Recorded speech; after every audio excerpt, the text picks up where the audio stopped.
Amra Bangli West Tripura Lok Sabha candidate Gauri Shankar Nan submitted a nomination paper on Friday. On this day, he submitted a nomination paper to West Tripura District DM or Returning Officer Dr. Vishal Kumar.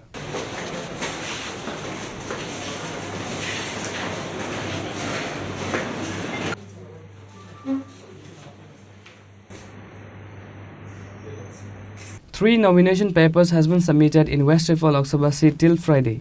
Likewise, another nomination was issued in 7 Ramnagar Assembly constituency on Friday, said the returning officer Dr. Vishal Kumar. Agartala west Tripura west Tripura constituency के लिए आज तीसरा नामांकन भरा गया, जो श्री गौरी शंकर नंदी जी जो जुलाई बारी के रहने वाले हैं उन्होंने भरा आमरा बंगाली पार्टी की तरफ से।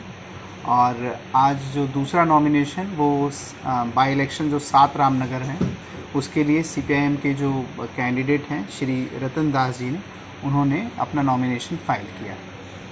तो total 3 nomination Agartala west Tripura के लिए कॉन्स्टिट्यूंसी पार्लियामेंट्री कॉन्स्टिट्यूंसी के लिए हो गई और 1 नॉमिनेशन फाइल हुआ है अभी तक 7 रामनगर बाई इलेक्शन के लिए। ब्यूरो रिपोर्ट चिन्ह खरा।